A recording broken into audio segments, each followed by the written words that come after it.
Olá pessoal, estamos fazendo um trabalho para o itinerário de Humanas do Colégio Miranda sobre o tema Organizações Políticas. Primeiramente o Rafael, o João e Gabriel, certo? Vou dar a palavra aqui para o Rafael. Bom, João, eu tenho muita dúvida sobre a direita. Você poderia definir o que é direita para mim? Tudo bem, Rafael. A direita em si é uma política pela qual existe uma base hierárquica, pela qual existe a elite, vamos assim dizer, e a população em geral. Ela é dada como poderes e, basicamente, a direita ela possui desigualdades sociais. Então, diferente da esquerda, a direita possui desigualdades sociais, possui rendas variáveis de uma pessoa para outra e também existem cargos variados. Certo, o Gabriel, explica para todo mundo o que é a extrema esquerda. Bom, a extrema esquerda, resumidamente, é o comunismo, né? O comunismo que a gente conhece nos livros de história, que foi criado pelo Karl Marx em meados do século XIX, durante a Revolução Industrial que se iniciou em 1800, né? O primeiro país comunista foi a União Soviética, quando Stalin assumiu o poder. Lenin, ele basicamente, quando ele deu o golpe em 1922, transformou a União Soviética, ou transformou o Império Russo na União Soviética, só que eles eram governos socialistas, né? Que será esclarecido mais tarde o que é um governo socialista.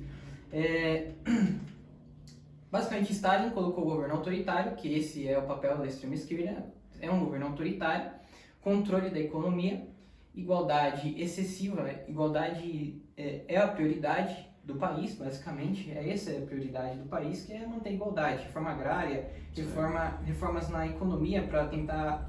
Uma economia planificada. Isso, uma economia planificada, para deixar todo mundo com o mesmo salário, para ter a igualdade, sim, total, igualdade total. Certo. Igualdade monetária. Isso, não, isso é igualdade total, basicamente tudo, é isso. Você vai ter o salário do médico é o mesmo salário do trabalhador da fábrica. Certo. Essa é... Ou também para quem não trabalha, né?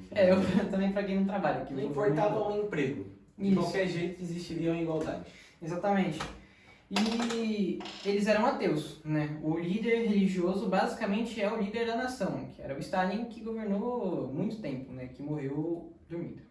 Ou seja, meio que o deus deles seriam o próprio presidente, é isso?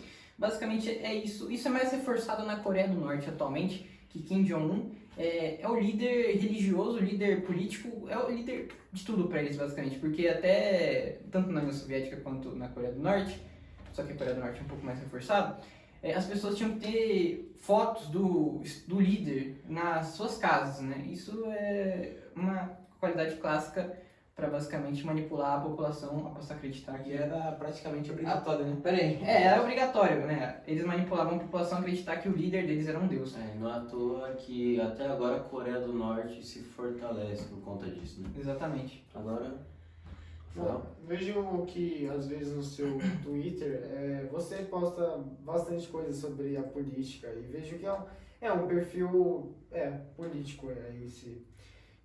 Mas tem algumas postagens suas que eu não entendo que seria contando algumas coisas sobre a época da Segunda Guerra Mundial, que o Hitler fez essas coisas. Mas eu tenho dúvida para entender em si o que é extrema-direita. A extrema-direita seria basicamente o fascismo. fascismo. Obrigado. O fascismo e o nazismo, no O caso. nível nazismo. O principal seria o fascismo, e do fascismo se originou o nazismo, comandado por Hitler, e o fascismo comandado por Mussolini. Ou também o fascismo espanhol, né? Sim.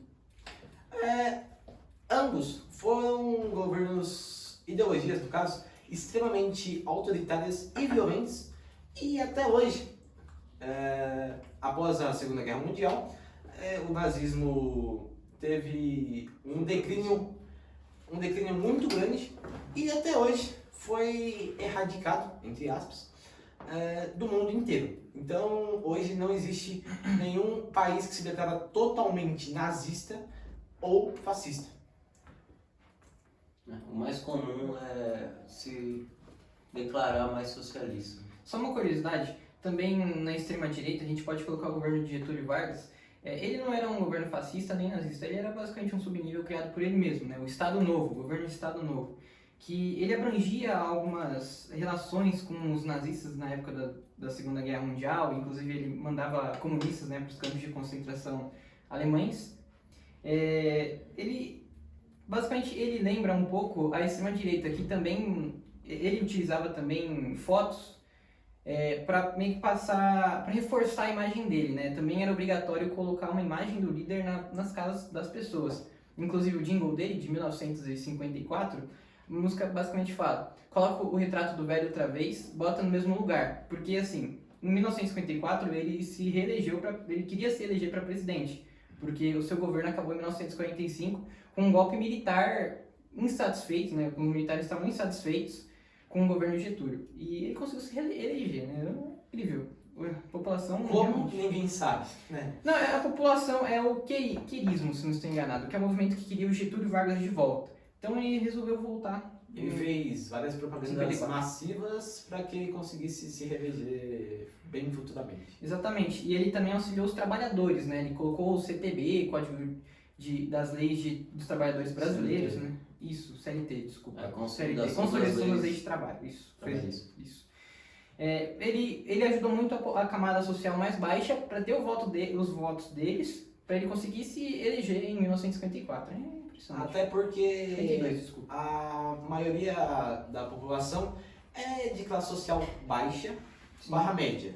Então, o programa dele seria fazer, ajudar essa parte dessa camada, essas duas camadas da população, para a qual, se ele ajudasse, e até hoje ocorre isso, existem vários partidos hoje que tentam facilitar a vida das camadas mais baixas para conseguir o voto, né?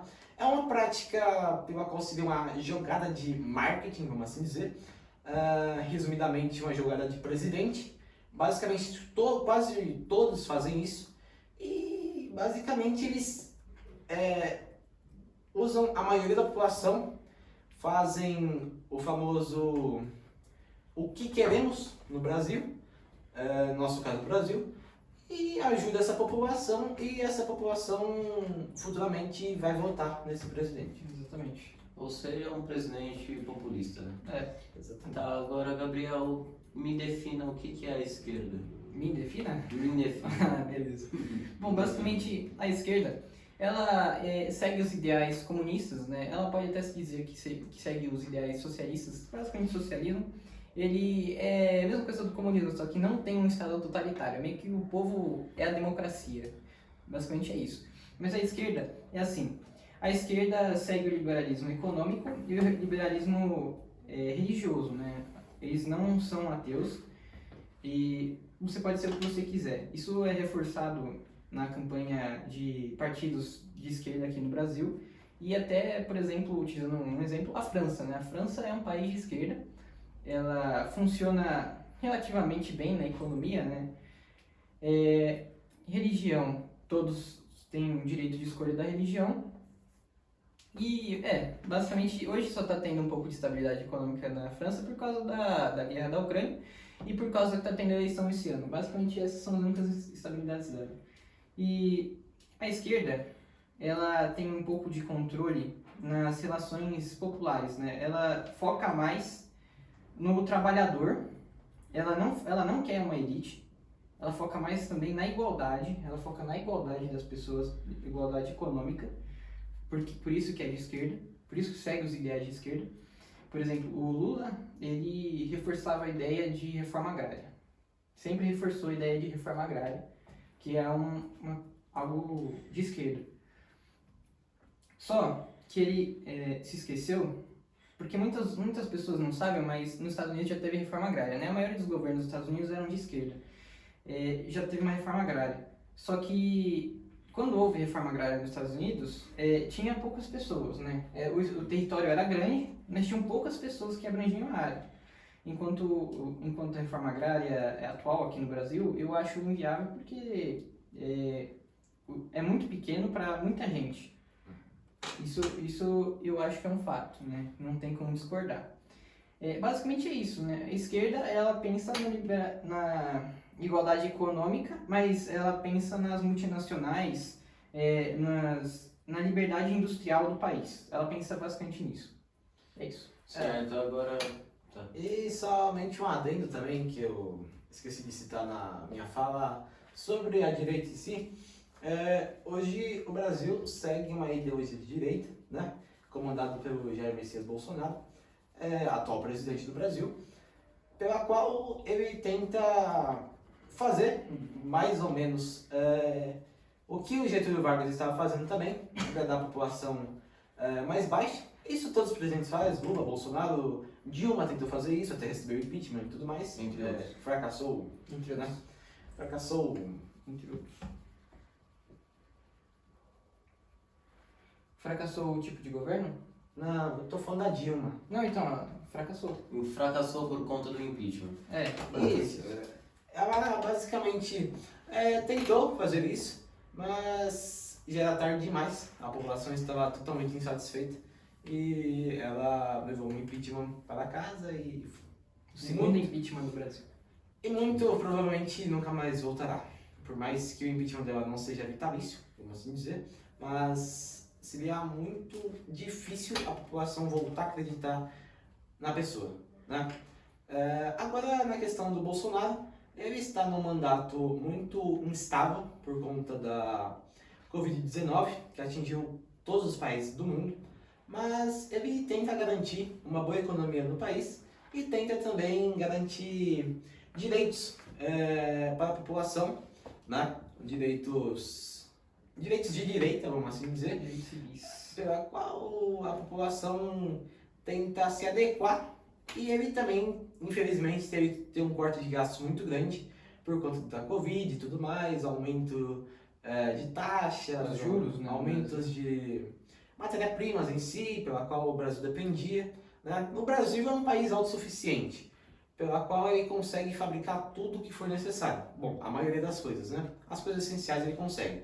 Mas para enriquecer, vamos assim dizer, ainda mais, ele utiliza até o petróleo, né? A gente pode citar, de outros países, para que fique mais caro e consiga um retorno maior. Então, basicamente, a direita é isso. Certo. Uma coisa só. O que me deixa triste é que assim, o Brasil, ele pode ser um país autossuficiente, mas infelizmente ele não é. Porque a gente é um país que a gente basicamente é um país que depende da economia primária, né? A gente depende só de plantação e exportação. A gente só exporta matéria-prima bruta para depois comprar mais caro a nossa própria matéria-prima industrializada, refinada, né? Por exemplo, um macarrão ensacado, né? A gente produz aqui, só que eles ensacam nos Estados Unidos e mandam para cá mais caro. Ou o próprio petróleo. Ou petróleo, né? Às vezes o Brasil é obrigado a aumentar preço, ele pode fabricar, mas ele é obrigado a mandar para outros países para que ensaque e tudo mais. Ele manda isso daí em navios, exportações e tudo mais. O preço está num preço limite, chega em outro país, o outro país devolve em exportação, só que com uma taxa muito alta. Ainda mais com essa instabilidade sobre a guerra entre Rússia e Ucrânia, pela qual a Rússia basicamente é o centro das exportações, junto com a China também. Tem Estados Unidos, né, que ajuda bastante o Brasil, vamos assim dizer, mas a Rússia, ela era um centro de exportações pela qual o Brasil mandava muitas coisas, né, e vendia e comprava muitas coisas da Rússia. Mas infelizmente com essa instabilidade, a Rússia teve alguns poderes negados, vamos assim dizer, pela qual não existiu uma economia pela qual ela podia exportar e até importar coisas dela mesma e de outros países, até o Brasil. Por isso acabou tendo uma economia muito fragilizada nessa questão da guerra, e o Brasil até hoje sofre efeitos dessa guerra, até porque ainda não acabou. Ou seja, nossas refinarias não têm a qualificação para fazer a refinação do petróleo bruto, o que faz nós exportarmos e comprar mais caro. Né? Exatamente. Agora, definam a todos, na verdade, o que seria o Centrão? O centrão basicamente é a junção da direita com a esquerda, né? Basicamente eles pensam, enquanto eles pensam uma sociedade tradicional, eles pensam uma sociedade diversificada, né? O centrão é um pouco complicado de se definir, por causa que tem essas divergências, né? Basicamente o centrão, um exemplo que a gente pode colocar, é o Fernando não, o governo do Fernando Henrique Cardoso. Valeu. FHC. Isso.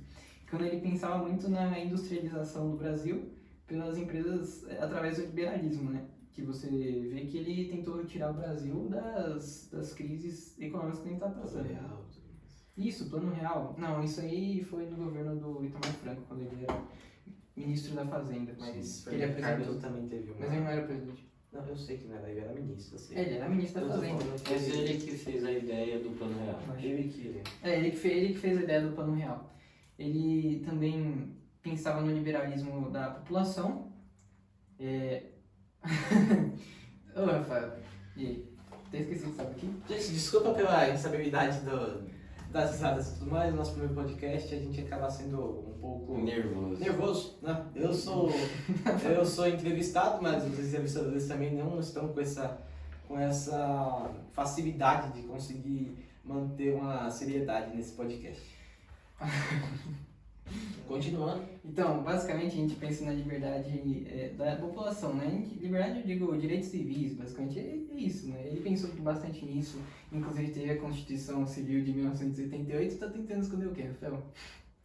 A Constituição Civil de 1988, e ele também focou na tentativa de igualdade não dos direitos, na tentativa da igualdade econômica da população.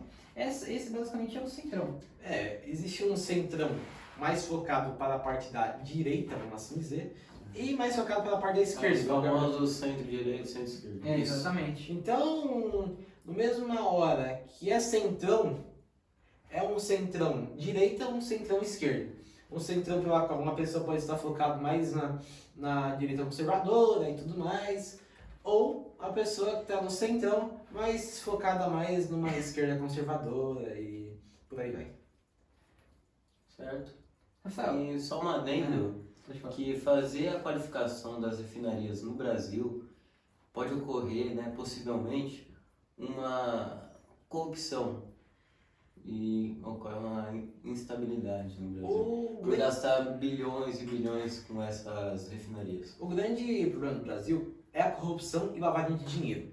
Então, quando se envolve nota fiscal e valores muito altos, o que acontece é o que? Nesses valores altos, a pessoa pode usar a própria nota fiscal para a qual pode destinar esse dinheiro para a lavagem de dinheiro. Então, existe uma nota fiscal de 1 milhão. Ela pode mudar o destinatário e falar que esse 1 milhão foi utilizado para fazer tal coisa, tal coisa, tal coisa, e assim conseguiu fazer a famosa lavagem de dinheiro, construindo mais coisas para continuar dando ênfase nesse monopólio de lavagem de dinheiro. O que acontece com os presidentes e ministros e a maioria da população. Tanto que em outro tema do itinerário de humanas, que foi sobre educação, nós vimos que o Gabriel, ao contrário de todos, falou que o Brasil é um dos mais investidores de educação do planeta. Eu falei isso? Mas, sim, Eu não lembro. mas, É verdade. mas só que não consegue chegar o dinheiro até as escolas, né? Muito burocratizado. O grande problema do Brasil é o seguinte: o presidente manda uma certa quantia, vamos assim dizer, né? É passado para cada governador de cada estado. Só que do presidente para o governador existe uma passagem de dinheiro e tudo mais, pode ser reduzido ou pode ser aumentado. E quando chega o governador, esse dinheiro simplesmente some. Ele usa 30%, 40% do dinheiro total investido pelo presidente e concedido a ele. E o que sobra, ele não precisa declarar impostos, que já está declarado, e também não precisa apresentar no que gastou, porque ele vai usar 30%, 40% e vai justificar que construiu tantas escolas ou contratou tantos professores e usou todo esse dinheiro. Mas na verdade o que aconteceu foi um desvio de dinheiro e teve esse problema. É O problema também é que todos querem direitos, mas nunca faz seus próprios deveres. Né? Realmente. Então é isso, gente, sobre nosso trabalho de itinerário Prazer. de humanos do Colégio Miranda. Prazer. Foi um belo podcast. Espero ver no próximo podcast. Obrigado, gente. Tenham um ótimo dia.